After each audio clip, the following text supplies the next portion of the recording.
Hello and welcome back to Tea Time with Annika. Today we're going to be discussing Twilight New Moon, why Meyers'postfeminist stance doesn't work. Twilight has been a popular phenomenon ever since the books first began releasing in 2005 and the films started releasing in 2010.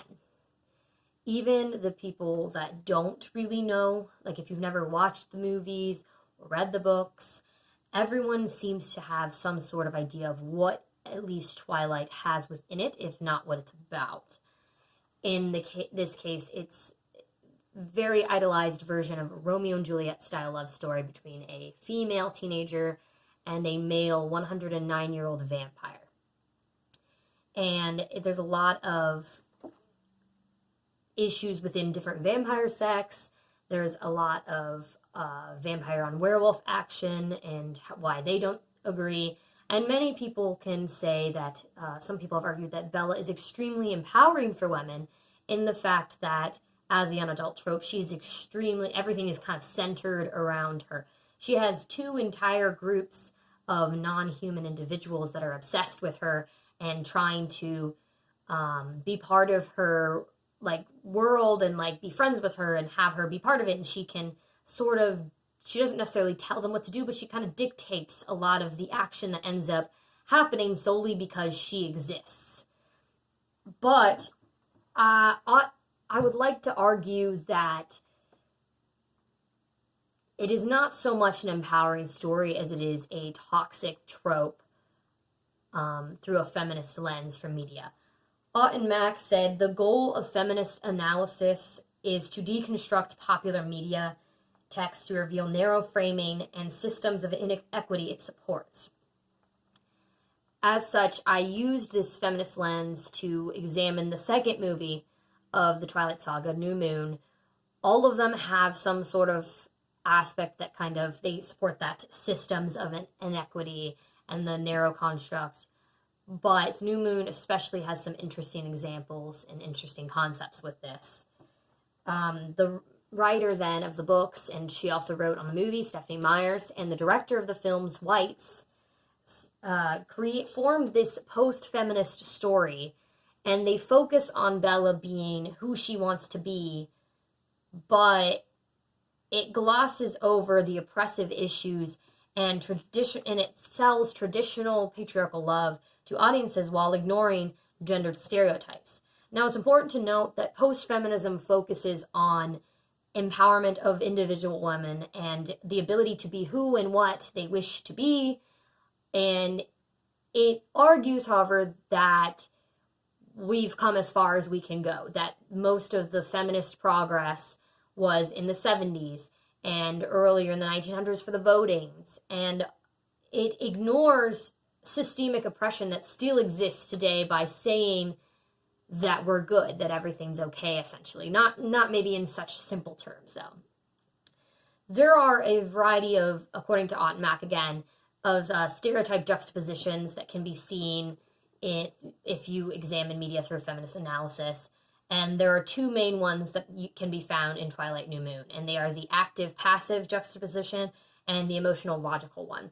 The emotional and passive sides would be then female stereotypes, while the others would be the male stereotypes.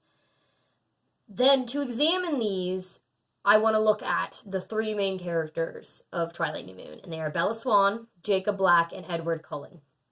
Now, Bella is depicted as being very different. She's depicted as, for example, the vampires, their powers, it's noted that the powers don't really work on her. It's never really explained why. She's construed as being this girl who's not like everybody else. Jacob is very vulnerable and caring, and he really takes care of his best friend and the woman he loves, who are the same person, Bella. And Edward is struggling with bloodlust as a vampire, but he's really a very introverted and caring guy who loves Shakespeare and poetry. And these characters in themselves would be very fascinating to see, especially with something they're struggling with, like the bloodlust in contrast to who he is as a person, but it doesn't really effectively present that. Rather, Meyers ended up using these gendered stereotypes that create these characters to be something completely different that is almost ironic in representation with what we're being told they're supposed to be. For example, Bella is extremely passive. She lets the men are always making the decisions for her. When Edward logically breaks up with her, she emotionally reacts by passively sitting for at least 6 months, doing not a whole lot with her life, until Jacob comes into the picture, in which case she feels better. And he is making the active decisions as well. Jacob makes actively decisions for her all the time. He is not really depicted as logical. He's extremely emotional, but that emotion is really chalked up to him being a werewolf and like just trying to figure that out because he's just turned into one. And his emotionality ends up resulting in a gendered stereotype that is very, very over the top and extremely unrealistic in the way it feels just to watch it. And some say that's partly because of Taylor Lautner's acting, but it would seem the character also is supposed to have those struggles as well. So he ends up being this very macho, manly sort of guy and has to prove it to you at every turn. And he has anger issues that are extremely over the top. Edward, on the other hand, is very violent in his own way, which we'll get to in a second. Bella doesn't, like I said, she's passive. And when she is active, her decisions are completely crossed out because they are seen as being too emotional. Because every choice she makes, it makes her volatile and dangerous practically, because they're decisions that you shouldn't be making, and it's made clear to viewers that she's doing it because of a man as well. That leads into the second concept that is very, very seen in New Moon, and it is male violence and violence against women, which is very prominent. Jacob is violent against Bella, but what you see it most is through Edward. For example, there's earlier in the movie where she cuts her finger on a ribbon and there's blood coming out, and one of the other Cullens ends up kind of being triggered by the blood, and Edward's response to this, to supposedly save Bella, is to throw her across the room and into a wall. Not only does he throw her into this wall, but she falls into a glass table. Now, it's interesting to note that not only is this extremely unnecessary and abusive, but when she falls into the glass table, she cuts open her entire arm, and then there's even more blood. So it's also extremely illogical in the sense of what ends up happening, which is slightly ironic since logic is supposed to be the male stereotype in this case. New Moon, furthermore, it construes that the violence is not necessarily the men's fault. It is chalked up to who they are. For example, Edward is a vampire, so he's struggling with this. Same with Jacob being a werewolf.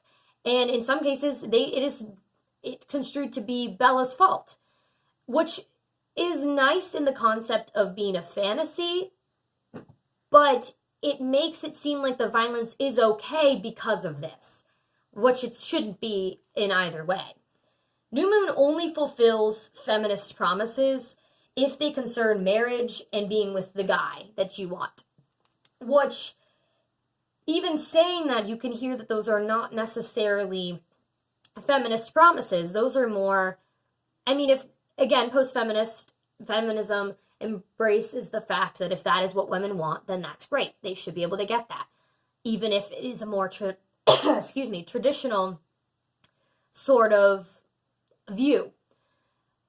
But New Moon kind of gets rid of all of it, the post-feminist or the feminist sorts of views, and it just kind of emphasizes a patriarchal view for Bella. And in doing, it also shows patriarchal gendered stereotypes for the men as well. People are impressionable, and society forms and is then shaped by ideologies. As such, audiences, in this case, namely women and especially young girls, are affected by toxic tropes that convey that romance equates violence, in this case, and happiness and healing come from having a male presence. For example, Bella even says earlier that Jacob is helping her heal. He's filling a hole, as she calls it, within her that she hasn't felt filled since Edward. And she's unable to be happy or heal or any of that sort of thing on her own. She's not able to fill the hole on her own, which is a very detrimental sort of perspective to give to audiences. Newman upholds constructed norms and dominant ideologies, and it spreads these stereotypes of and expectations for both women and men. And this is why awareness, especially even in audiences, is so important, because this is a popular phenomenon. This is something that is spread within media and within people's minds, and having them take away that sort of idea that the best way, that it's okay for a guy to be violent if he can't control it. There are even studies that show the perspective that the men they believe the women led them to do it, and the women believe that the violent male they're with is a different person than the man that they're dating, even though, keep in mind, they're the same person. They believe that the violence is not who he is. And perpetrating this in popular media is even more detrimental to a problem that we have not been able to completely solve in the first place yet. In this way, Meyers misses her mark entirely, trying to convey something aligning with neither feminism or post-feminism, but with patriarchal values. It's a very patriarchal thing under the guise of modernity, in the representation of these new ideas of vampires and a newer era where the woman can be what she wants. But in doing so, she glosses over these issues of male violence and the gendered stereotypes. And yeah.